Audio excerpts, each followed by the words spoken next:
wanted to buy watermelon from an Aboki man, but this what the Igbo woman beside him did. God created people together for one benefit or the other, so we can be of help to each other when the time comes. Let's take the case of Mr. Olayemi's experience as a case study. The woman, the woman narrated how she went to Fiditi to buy watermelon and the Aboki man isn't available, but to her surprise, the Igbo woman selling bananas beside the Aboki stood up, left her market to attend to Aboki's customer. That is love, and that's how things should be. Yesterday at Fiditi, in her own words, I wanted to buy watermelon. The Aboki wasn't available. The Igbo woman selling banana beside stood in for him. She left her goods to attend to his customer. I asked her, where's Aboki? She replied that he went to pray. This is how we should relate. Now let's look at it. Fiditi is in Yoruba land, and the Aboki and Igbo woman are both trading in the land. The woman who patronizes the Aboki is also a Yoruba. Is that not how God created us together like that? Wow. I mean, obviously this just shows that we're not all corrupt, and at the end of the day, we're not out here living in hate. But then again, not to discredit what has happened, it's absolutely fine. But should this not be the norm of trust? And I guess it just shows how our society has deteriorated, where an act of kindness this small means a lot. Yes, it means a lot, and it's fine. But as much as we appreciate this, it does highlight that we need to do a lot of work. Now let's see what the commenter says. That is if the Aboki dashes the watermelons. Igbos do not do anything for free. I served in Anambra and I know how they behave. See, things like this, stereotypical views and, generalizations, it doesn't help. But then again, you can have these things as long as you're not inflicting them in terms of, there's a structural sort of institutional thing where you are purposefully declining people to do certain things just because of what you think of them, or just being inhumane in general, to be honest. I mean, everyone is entitled to their opinion, but you are not entitled to be disrespectful. Someone here says Igbos are very wicked. She might sell it and hide the money in her bag. When the Aboki comes back, she would deny selling anything for him. But then again, it's all about personal relationship, and I guess what if the Igbo man and the Aboki have a relationship together? They're in business together. Again, with the way things are running in Nigeria, I guess for that kind of thing to happen, you'd have to be close to the person. Someone here says Igbos are good people and are very welcoming. Wow. So this is how people really think of Igbo. So the comment section here is really against Igbos and literally bashing them. But again, it shows the deterioration of our society and how that loss, that sense of community has just been lost, where no one necessarily looks after each other anymore. And I think that sort of has crept into the level of life, and it has just crept into the value of life, because again, since everyone's self-preserving themselves to live, and it's selfish, of course, but then it's gone to a point where it's not detrimental to our own selves, where actions like this and acts like this are seen as such a big deal, when in reality it should be normal. Even though, yes, it's very nice, very sweet, but yeah. Someone says Igbo's haters won't comment over this because it isn't bad news. I mean, you'd be surprised. They're saying the Igbo woman hid the money inside her purse. See, you haters. That is unity. United we stand, divided we fall.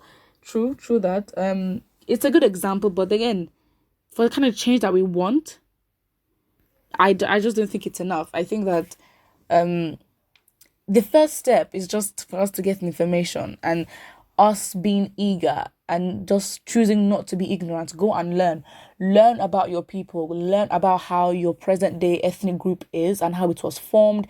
Learn how, because they're all there. I mean, even though yes, some of the history was stolen and taken away and even burnt and all that, there is still enough for us to come together and understand that we are not our enemies. We can't fight against ourselves, because it's illogical, it doesn't make sense. We can't fight against ourselves.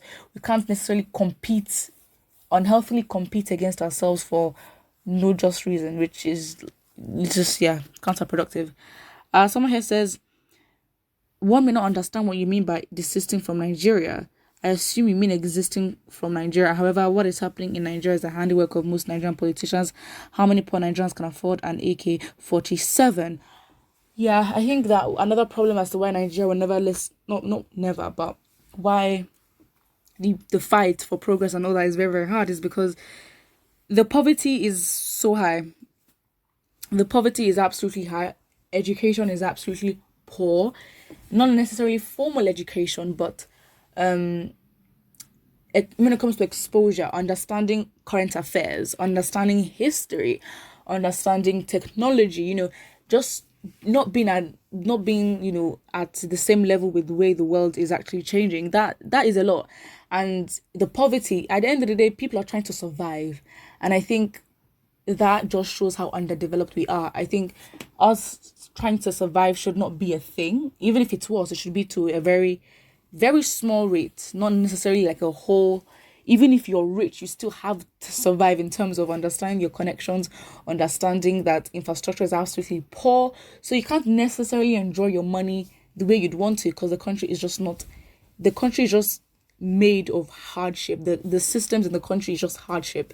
The way people relate with each other is hardship, and the way we treat each other is it just reeks of hardship. And it's just so bad, because then our mentality and the way we grow up is that hardship is normal, when it is not. When there's preventable changes that we can make, there are things that are in our control, where we can actually reduce the kind of hardship that we have to a very minimal extent, especially with the rate at which technology has expanded so far. So yes, I don't think that what has happened here is absolutely poor, but it has to be on a massive scale, and time does not wait for anybody. I guess that's why people are seeking for self-determination. Hopefully that would come to pass. It is what it is. Another comment here says, we can all pretend, but sorry, I'm a realist. Okay. That's all you have to say. I mean, there's no other context to that. Someone here says, those seeking to leave Nigeria like the Igbos are doing so because of the domination spirit from the core northerners and the activities that bring backwardness in Nigeria. But I even think that, Igbos should be given some sort of, to cut them some slack. Like, the harshness towards, like, yes, they're very resilient, fine, but then with what they've gone through, it is absolutely justified that they are gatekeepers to their resources, that they are gatekeepers to their living, and if there's any group that's justified for them to be self-preservative to the extreme, it is them, because they have been violated so much, where even calling on international powers does not even do anything. So it's very, very sad. But then it's like, if you're gonna call Igbo selfish and all that, looking at the history, how did they get there? If you actually think of that. And absolutely, Igbos are very industrious and they are gatekeepers. And that, if you look at the most successful races, if you look at the most successful line of people and how generational wealth is formed, you find that they gatekeep their resources. They don't just let anybody in just because you've done no. They gatekeep their resources for them and their children. That is how it works, and that's how they keep wealth. So yeah, and I guess that's why they're so industrious, because they uplift themselves. They really do, and it's such a good thing. Well, put what you think about this in the comment section below, and don't forget to like and subscribe.